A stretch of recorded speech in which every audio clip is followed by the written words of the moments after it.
রাজ্য সরকারের সঙ্গে মেট্রো কর্তৃপক্ষের বৈঠক হয়েছিল, যেখানে যৌথ সিদ্ধান্ত পর্যন্ত হয়েছিল, কিন্তু তারপরেও রাস্তা বন্ধ করা হচ্ছে না। তাই চিংড়িঘাটায় মেট্রোর কাজ শুরু করা যাচ্ছে না। আর এবার ফের একবার হাইকোর্টের দ্বারস্থ হয়েছে আরভিএনএল। কথা বলবো, সৌভিক মজুমদার রয়েছেন আমাদের সঙ্গে। সৌভিক, আরভিএনএল এর ঠিক কি অভিযোগ, আদালতের কি পর্যবেক্ষণ? দেখো, আরভিএনএল এর অভিযোগ হলো যে কলকাতা হাইকোর্টের মাননীয় প্রধান বিচারপতির নির্দেশেই মেট্রো রেল কর্তৃপক্ষের সঙ্গে রাজ্য সরকারের বৈঠক হয় এবং সেই বৈঠকে সিদ্ধান্ত গ্রহণ হয়েছিল যে রাস্তা বন্ধ রেখে কাজ করাবার জন্য যা সহযোগিতা প্রয়োজন রাজ্যের তরফ থেকে, পুলিশের তরফ থেকে সেই সমস্ত সহযোগিতা করা হবে এবং শনিবার রোববার এই দুটো দিন করে বন্ধ রেখে সেই কাজ সম্পূর্ণ করা হবে। তুমি জানো যে চিংড়িঘাটা অঞ্চলের কাজ বহুদিন হয়ে গেল বন্ধ রয়েছে এবং আরভিএনএল এর তরফে অভিযোগ করা হয়েছিল যে রাজ্যের পক্ষ থেকে অসহযোগিতার জন্য এই কাজ তারা সম্পন্ন করতে পারছেন না। ফলে তার প্রেক্ষিতেই এই যৌথ বৈঠকের জন্য নির্দেশ দিয়েছিল কলকাতা হাইকোর্ট। কিন্তু এখন আরভিএনএল এর বক্তব্য হলো যে এই নির্দেশের পরেও এখনো তারা কাজ করতে পারছেন না। রাস্তা বন্ধ করার যে দায়িত্ব ট্রাফিক ডিপার্টমেন্টকে দেওয়া হয়েছিল, পুলিশকে বা প্রশাসনকে দেওয়া হয়েছিল, সেই কাজ এখনো সম্পন্ন হয়নি। রাজ্যের তরফ থেকে বলা হয়েছে যে যেহেতু ইডেন গার্ডেনে টেস্ট ম্যাচ ছিল এবং এছাড়াও ম্যারাথন রয়েছে, সেই কারণেই তারা এখনো রাস্তা বন্ধ করতে পারেনি। কিন্তু আরভিএনএল এর বক্তব্য হলো এইভাবে বিভিন্ন কারণ দেখিয়ে এই যে প্রকল্পের কাজ তাদের পিছিয়ে যাচ্ছে, এর ফলে তাদের কিন্তু অসুবিধা হচ্ছে। ফলে মাননীয় ভারপ্রাপ্ত প্রধান বিচারপতি তিনি আরভিএনএল কে বলেছেন যে তাদের যা বক্তব্য রয়েছে বা আবেদন রয়েছে সেটা লিখিত আকারে জমা দেওয়ার জন্য এবং তারপরেই পরবর্তী সিদ্ধান্ত কলকাতা হাইকোর্ট নেবে। সৌভিক, ধন্যবাদ। নিউ টাউনে স্বর্ণ ব্যবসায়ী অপহরণ খুনে আগাম জামিনের আবেদন করলেন জলপাইগুড়ির রাজগঞ্জের বিডিও। বারাসাত আদালতে আগাম জামিনের আবেদনের শুনানি হবে আগামী 26শে নভেম্বর। স্বর্ণ ব্যবসায়ীর অপহরণ এবং খুনের অভিযোগের নাম জড়িয়েছে জলপাইগুড়ির রাজগঞ্জের বিডিও প্রশান্ত বর্মনের। ইতিমধ্যে গ্রেফতার হয়েছেন তার একাধিক ঘনিষ্ঠ। এই প্রেক্ষাপটে এবার আগাম জামিনের আবেদন করলেন অভিযুক্ত বিডিও। তার আবেদনের শুনানি হতে পারে 26 তারিখ। ওনার একটার পর একটা কনাইভেন্স চলে আসছে এই ঘটনাকে কেন্দ্র করে।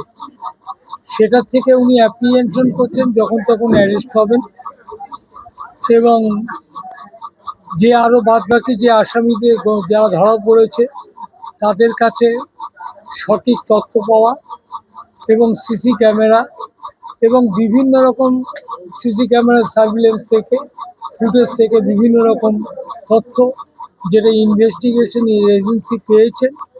তো সুতরাং তার ভিত্তিতে উনি নিশ্চয়ই ভীত সন্ত্রস্ত, কেন কিছুটা ইনভলভমেন্ট প্রাইমা ফেসি, আমরা তো বলতে পারি না যে যত এটা বিচার্য বিষয়, প্রাইমা ফেসি কোনো কিছু উনি অ্যাপ্রিহেনশন করে এই অ্যান্টিসিপেটরি বেলের প্লেয়ার। নিহত ব্যবসায়ী স্বপন কামিন্দার পরিবারের অভিযোগ, 28শে অক্টোবর দত্তাবাদের দোকান থেকে তাকে তুলে নিয়ে যাওয়া হয়। অভিযোগ, নিউ টাউনের একটি ফ্ল্যাটে স্বর্ণ ব্যবসায়ীকে বেল্ট লাঠি দিয়ে বেধড়ক মারধর করা হয়। মারের চোটে ব্যবসায়ী সংজ্ঞাহীন হয়ে পড়েন এবং মারা যান। অভিযোগ, এরপর নীলবাতি লাগানো একটি গাড়িতে দেহ ফেলা হয় যাত্রাগাছিতে খালের ধারে। 30শে অক্টোবর দত্তাবাদে উদ্ধার হয় দেহ। আমার স্বামী তো আর ফিরে পারবো না। আমার স্বামীকে তো প্রশান্ত বর্মন মেরে ফেলেছে। ভিডিওই অ্যারেস্ট হন, সেই প্রশান্ত বর্মনই অ্যারেস্ট হন। প্রশান্ত বর্মনকে শাস্তি দেন, কঠোর। অভিযুক্ত বিডিও প্রশান্ত বর্মন অবশ্য তার বিরুদ্ধে ওঠা অভিযোগ অস্বীকার করেছেন। আমি আগেও বলেছি এটা ষড়যন্ত্র চলছে, চক্রান্ত চলছে। তার সাথে সাথে একটা কথা বলি, এই প্রশান্ত বর্মন পাবলিক সার্ভিস কমিশনের ইতিহাসে আমি প্রথম রাজবংশী ক্যান্ডিডেট যেখানে সর্বপ্রথম হয়েছিলাম। সেই প্রথম হওয়ার পর থেকেই ষড়যন্ত্রকারীরা আমার পিছনে লেগেছিল। তারা কোনো দিক দিয়েই আমাকে পরাস্ত করতে পারেনি, কখনোই পারবে না কালিমালিপ্ত করার, কারণ আমি সৎ। আমি এটা নিজেকে গভীরভাবে গর্বের সহিত বলতে পারি। এই খুনের ঘটনা ইতিমধ্যে বিডিও প্রশান্ত বর্মনের কলকাতার গাড়ির চালক রাজু ঢালি, বিডিওর ঘনিষ্ঠ উত্তরবঙ্গের ঠিকাদার তুফান থাপা, কোচবিহার 2-এর তৃণমূল ব্লক সভাপতি সজল সরকার এবং বিবেকানন্দ সরকার ওরফে সোনাই নামে এক যুবককে গ্রেফতার করেছে পুলিশ। ধৃতদের নিয়ে ইতিমধ্যেই ঘটনার পুনর্নির্মাণ করেছে বিধাননগর কমিশনারেট। দত্তাবাদের স্বর্ণ ব্যবসায়ী খুনের ঘটনায় এবার গোটা ঘটনার রিকনস্ট্রাকশন করল বিধাননগর কমিশনারেট। 3 জন অভিযুক্তকে নিয়ে পুরো ঘটনার পুনর্নির্মাণ পুলিশের তরফ থেকে করা হয়েছে, এমনটাই বিধাননগর পুলিশ কমিশনারেট সূত্রে খবর। ধৃত রাজু ঢালি ও তুফান থাপাকে 14 দিনের জন্য জেল হেফাজতে পাঠিয়েছে আদালত। অন্যদিকে বিবেকানন্দকে পুলিশ হেফাজতে রাখার নির্দেশ দিয়েছেন বিচারক। ময়ূর ঠাকুর চক্রবর্তী ও সমীরণ পালের রিপোর্ট, এবিপি আনন্দ। যাদবপুর বিশ্ববিদ্যালয় ক্যাম্পাসে এবার নীতি পুলিশের অভিযোগ। জুনিয়র ছাত্রছাত্রীদের আচরণ নিয়ে প্রশ্ন সিনিয়রদের। বচসার জেরে উত্তেজনা ছড়ালো যাদবপুর বিশ্ববিদ্যালয় ক্যাম্পাসে। প্রাথমিক অভিযোগের ভিত্তিতে 4 ইঞ্জিনিয়ারিং পড়ুয়াকে ক্যাম্পাসে ঢুকতে নিষেধ করেছে কর্তৃপক্ষ। তদন্তের জন্য গঠন করা হয়েছে কমিটি।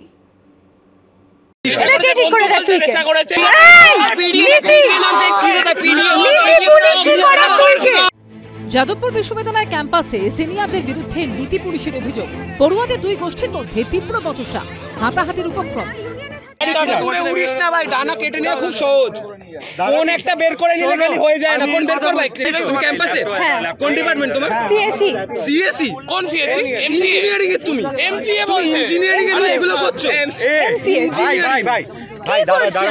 ইঞ্জিনিয়ারিং এর লোকেরা এইসব চিপ কাজ ইঞ্জিনিয়ারিং এর লোকেরা সব চিপ কাজ করে না। দাদা তুমি ইঞ্জিনিয়ারিং এর, আমি এফটিবি তুমি এইসব চিপ কাজ বাজে নিচ্ছো। কেউ কোনো চিপ কাজ করেনি।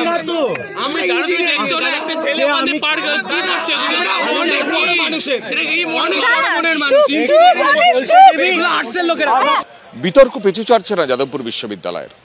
5 তারা বিশ্ববিদ্যালয়ের 4 নম্বর গেটের মধ্যে আমরা দাঁড়িয়ে আছি। এই যে পুকুর দেখতে পাওয়া যাচ্ছে, এই পুকুরেই ডুবে মৃত্যু হয়েছিল আজ থেকে 2 মাসের কিছু বেশি সময় আগে এক ছাত্রীর। সেই ঘটনার রেশ কাটতে না কাটতেই সেই যাদবপুর বিশ্ববিদ্যালয়ে এবার নীতি পুলিশের অভিযোগ উঠল। পরিস্থিতি এমন জায়গায় পৌঁছেছে, ইঞ্জিনিয়ারিং এর 4 সিনিয়র পড়ুয়াকে ক্যাম্পাসে ঢুকতে নিষেধ করেছে বিশ্ববিদ্যালয় কর্তৃপক্ষ। ঘটনার সূত্রপাত মঙ্গলবার রাতে। বিশ্ববিদ্যালয় সূত্রে খবর, ওই দিন সন্ধ্যায় একটি অনুষ্ঠান ছিল। অনুষ্ঠানের শেষে কিছু জুনিয়র ছাত্রছাত্রীর আচরণ আপত্তিজনক বলে দাবি করে সরব হয় সিনিয়রদের একাংশ।